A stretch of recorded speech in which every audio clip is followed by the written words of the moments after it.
morning, ladies. It is way earlier than I normally go live, and I didn't plan this live. I just had been thinking about some stuff over the weekend and decided that I would go ahead and hop on and just wing it. Just wing it. That's how I roll. I came outside for some peace and quiet, and now I'm being chased by a turkey. So maybe she won't stay long. So one of the reasons that I wanted to hop on is because I had been thinking about something over the weekend, because I was kind of feeling like maybe I had dropped the ball and wasn't like keeping up with y'all like I intend to. I'm not going to say like I should, but like I intend to, and the way that I want to be here for y'all, as much as possible. And looking ahead at this week is very busy. We have lots of appointments and things going on this week that I'm going to possibly continue to feel like I am not coming here for y'all as much as I intend to. Let me take a sip of water. I always get dry mouth when I get on here. So, sorry, Abigail, go away. So the first thing that I have some questions for y'all. And the first one is based on that because I want to discuss a little bit about how or if you're anything like me, this will be familiar to you, that we apologize for things when we don't have something to apologize for. And I'll explain. And if this sounds familiar to you, please put a comment. Let me know that I'm not alone and I'm not the only crazy one, right? So, do you apologize for things when you didn't do anything wrong? And what I mean by that is, think about just something as common as someone bumps into you, like you're walking through the aisles at Walmart or down the street or whatever. Someone bumps into you and you say, "I'm sorry." Right? Like, you weren't the one that wasn't looking where you were going, but you say, "I'm sorry." And I'm not talking about being polite. I'm not talking about, why is it every time I come out here is when the neighbor decides to get on his lawnmower? It doesn't matter the time of day or the day of the week. I'm talking about apologizing when you're almost apologizing for existing. Like, I'm sorry that I was walking down the street when you decided not to watch where you're going and you bumped into me. I'm so sorry that I was in your way, right? So when I say we apologize when we aren't the ones that did anything wrong, think about that as every aspect of your life. Do you apologize just for existing? I can think of, there's one person in particular that always comes to mind, but there are several people that I know that do this.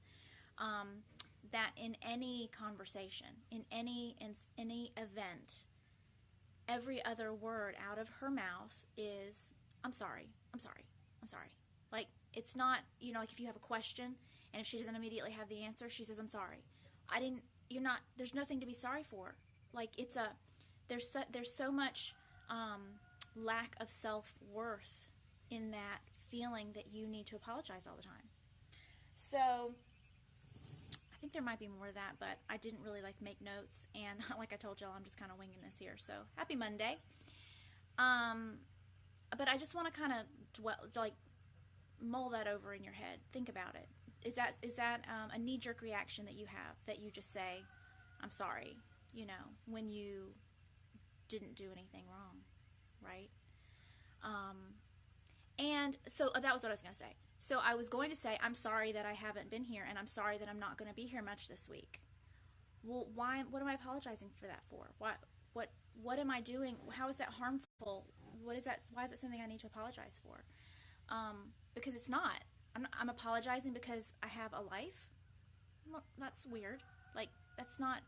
It's okay to have a life, right? It's okay for us to have our own schedules and our own things that we have to do. And anyway, so that's where that came from, is that I just was thinking about that and thinking about that one particular person that honestly I was like, stop.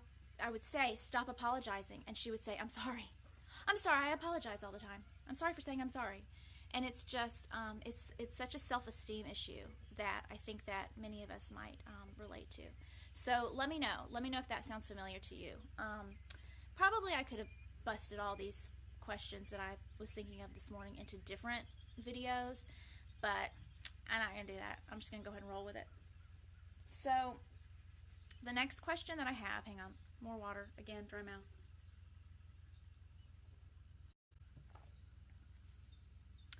So do you know what it is that you really want out of life? So obviously I talk a lot about, taking care of ourselves while we're grieving and finding our purpose and our passion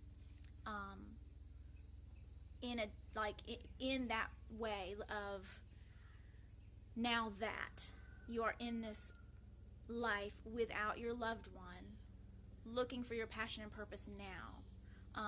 Maybe you still have the same passions and purposes and you're able to still fulfill those even though you have this great hole in your life.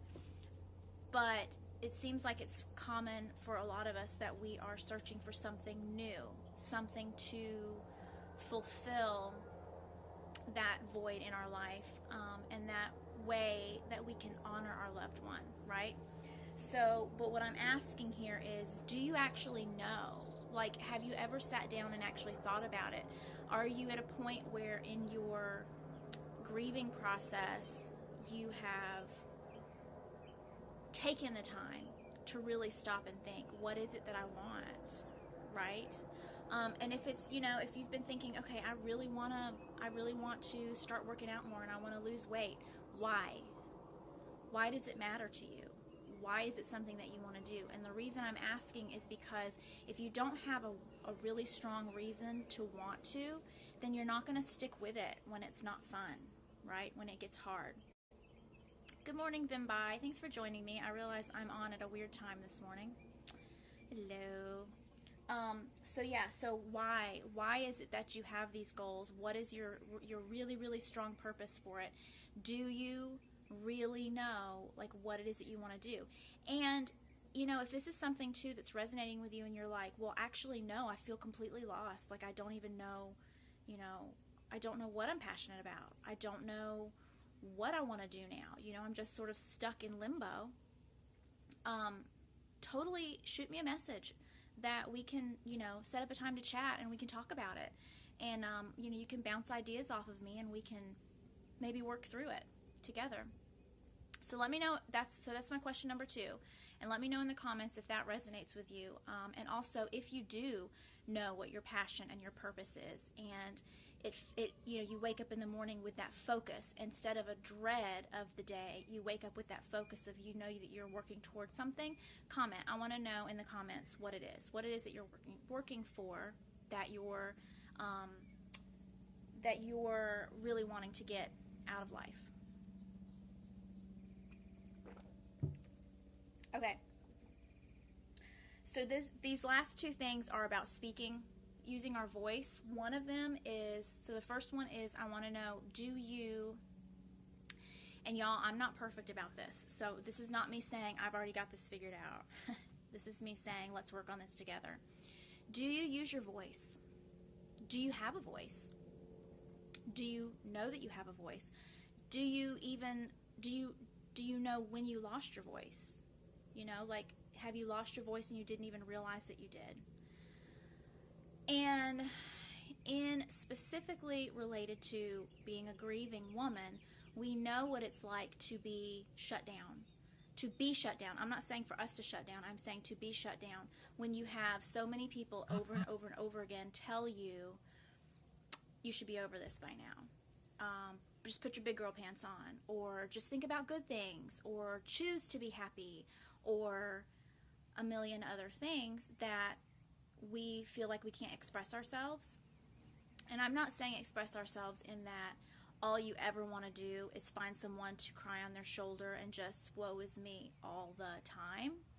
I'm talking about being able to be honest when someone makes you uncomfortable, that you are capable of speaking clearly, whether you cry or not.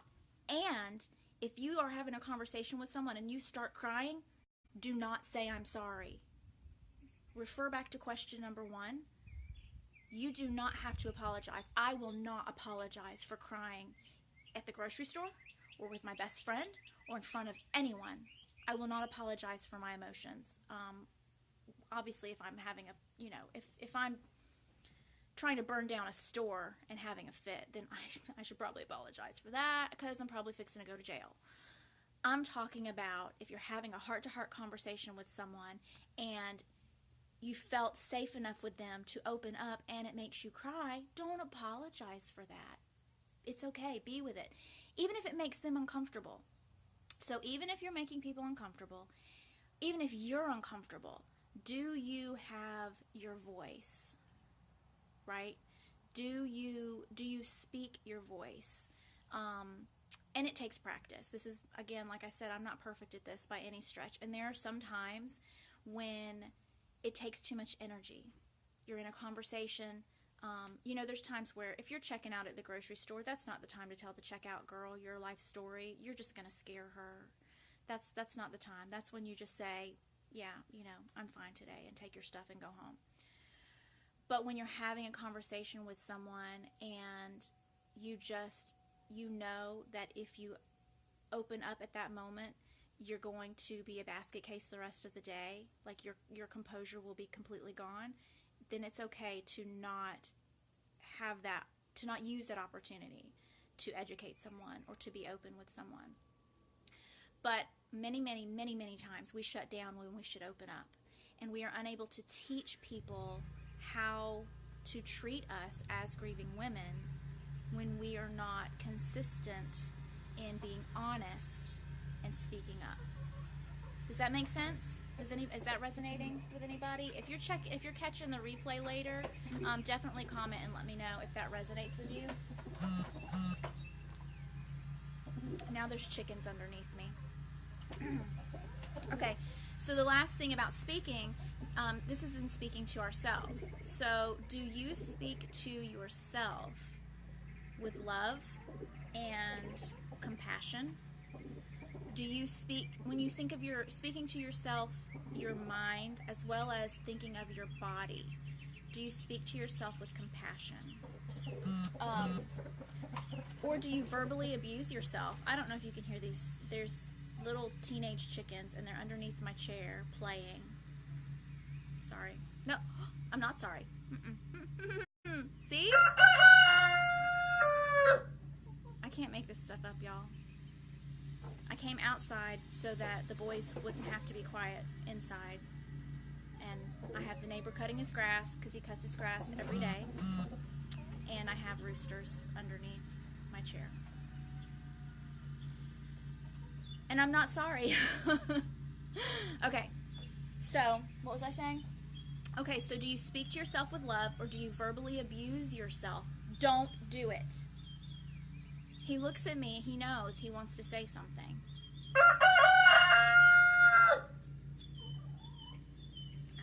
I don't like you right now. And I can't move because I'm plugged up. I'm plugged into the only outlet that I can get to on the front porch. Do you speak to yourself with love, or do you speak to yourself abusively? So think about it. When you look in the mirror and you look at your tummy, or your thighs, or your wrinkles, or whatever, do you look at yourself and you think, ugh, you're so disappointing? Is that how you talk to yourself? He's leaving, I promise. Is that how you talk to yourself? So think about it. Would you talk to your best friend that way? If your best friend was like, ugh, I'm just so fat, would you say, no, you're not? I mean, you wouldn't speak to your best friend that way. You wouldn't speak to your child that way, so why would you speak to yourself that way? So when I'm talking about this is part of that self-care and mindset shift that we have to make in loving ourselves and changing the way that we feel about ourselves, the way that we speak to ourselves, and the first step to, if we're going to really make real changes. in our whatever it is that our goals are. Like, yeah, okay, fine. Maybe you do want to lose 50 pounds. That's okay. That's great. Like, I'm not saying no, you should be happy with your whatever size you are no matter what. I mean, you have to be happy with yourself. Yes. You have to love yourself. Yes. That doesn't mean you don't have to change yourself if that's something that you desire, right?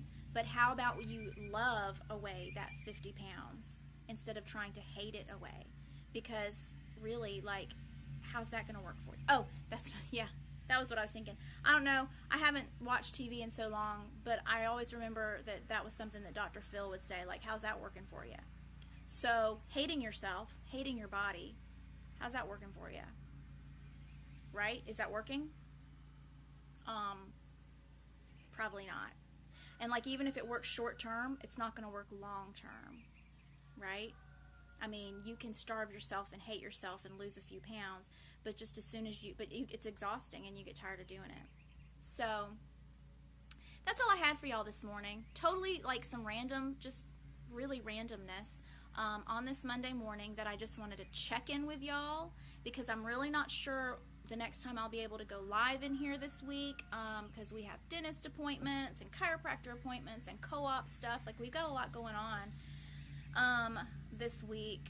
The kids and I have a lot going on this week, and so I just felt like I needed to go ahead and pop in and touch base with y'all. And I really would love for you to comment below if any of these questions resonated with you, or if all of them resonated with you. I would love to know what you think. So let me review. So, do you apologize for everything? Do you apologize when you didn't do something wrong? Do you know what it is that you really want out of life? Do you know what your passion and purpose are? Do you speak your voice? And do you speak to yourself and to your body with love? Or do you verbally abuse yourself? So comment below if any of that's resonating with you. Let me know. Let me know that I'm not just speaking to myself here, and that you guys are picking up what I'm putting down. And if any of that resonates with you and you feel stuck and you just like really feel like you need some help, that's what I'm here for. So comment or send me a private message, and we can set up a time to chat on the phone, and we can work through where you're stuck and get you unstuck, and work on a plan to help you move forward, because you don't have to stay stuck, right? None of us deserve to stay stuck.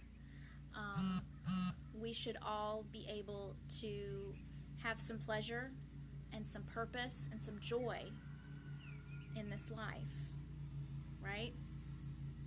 You with me? So that's all I have for you today. Happy Monday. I love you all so very much, and I will touch back with you as soon as I'm able to. I'm sure I'll post some things here and there, but like I said, not sure exactly when I'll go live again. But I'm working on some things. I'm cooking up some ideas that I have for y'all that I think I'm excited about, so hopefully you'll be excited about it too. But that being said, I'm going to let you go now that the rooster has left, the neighbor has stopped cutting his grass, and now it's quiet for me to talk. And now I'm done. Story of my life. I love you all. Happy Monday. Mwah. Talk to you later.